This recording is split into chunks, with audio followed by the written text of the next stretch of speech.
Hello friends, welcome back to Flavors on My Dastakhan. Today I have for you a very nice recipe of Shami Kababs. It's a delight to have at every meal. It's a very simple recipe and I will also teach you how to freeze this so that it can last with you for a really long time. So without wasting any time, let's get started.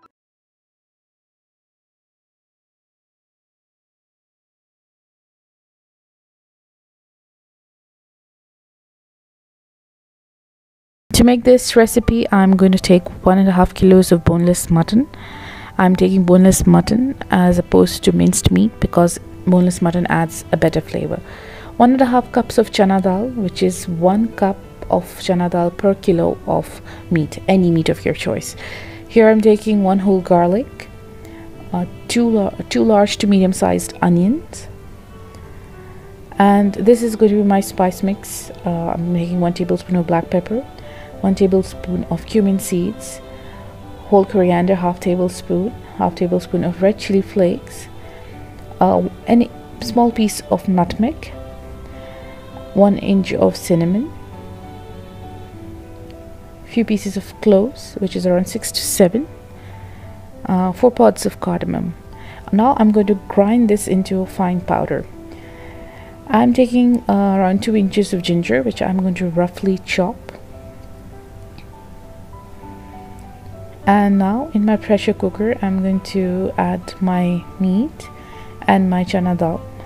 Chana dal, you can soak your chana dal for a minimum of 30 minutes. But if you haven't, then you'll have to just adjust the water in your pressure cooker while cooking it. It'll take more water to cook it down.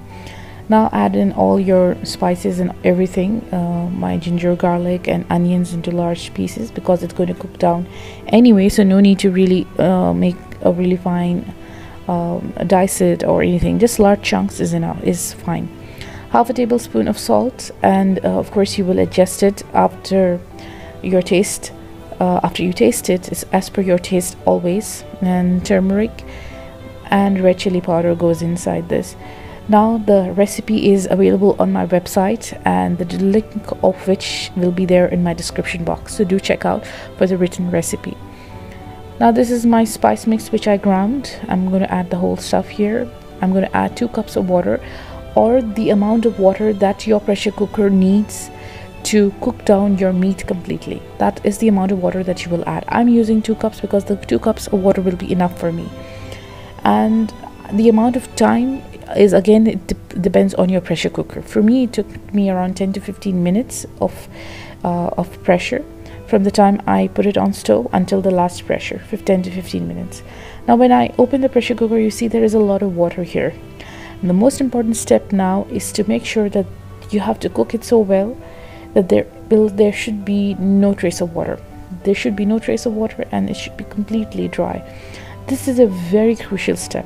You have to make sure that there is no water, and the reason for doing this is so that your Shami Kababs turn out well and they don't break. So this is about how much you have to cook. You see, it is like a doughy kind of a sticky mixture, and that's how it should be. Now I switched off my flame and I had let it cool down, because you need to let it cool down before you grind it, and that's all. Now in my chopper, I'm going to prepare my mixture. So this is 2 onions I'm taking. I'm going to add with this, I'm going to take coriander, a bunch of coriander, a few green chilies. You can also add mint.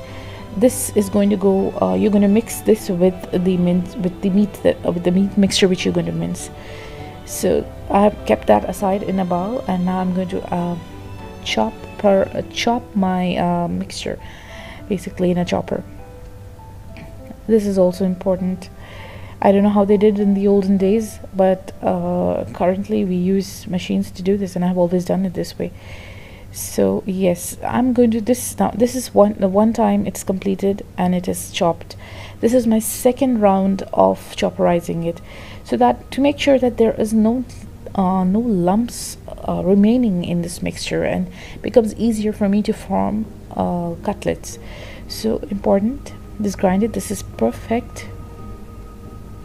I'm going to take it off in a bowl, And you see this texture, the glue, the gooey, the sticky kind of stuff. You see the texture is so velvety. It should be like this. Yes, this is the perfect texture now, and it's ready for me to form into cutlets. Now this is where I've added my onion and coriander, which you saw at the beginning of before I chopperized my mixture.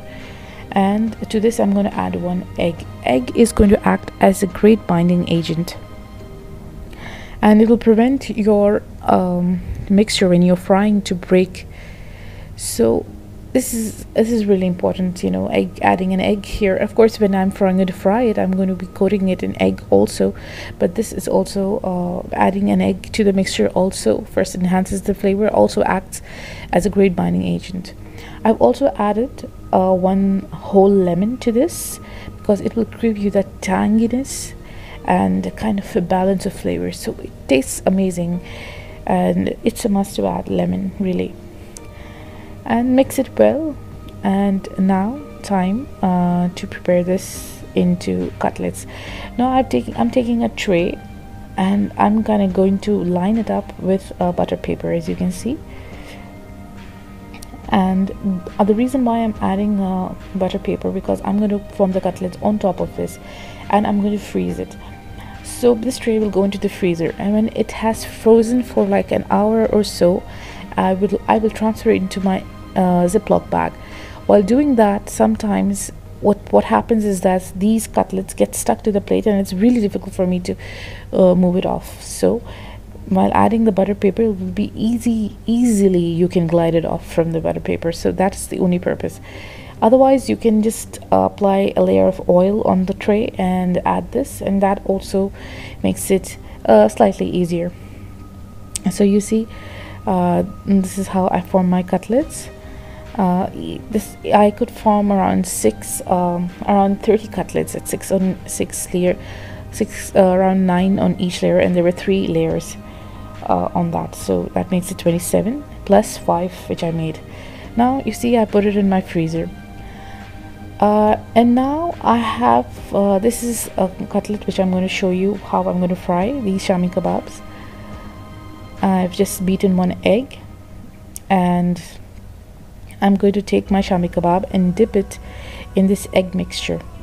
Sorry for the video here, because my battery had died on my camera, and I asked my 6-year-old daughter to help me shoot this part from my camera. So that's the awkwardness of this video clip here. So it's very simple. Just dip the Shami Kababs in your egg mixture and just kind of fry it like this and dip it. I just did this 5 to show you and how I actually did it. I'm using a non-stick pan, frying pan to do this, because of course it's a lot easier to do it in this and a non-stick pan. Now if you store it in the freezer, it will last you for at least 3 to 4 months, depending on how much you are using in a day.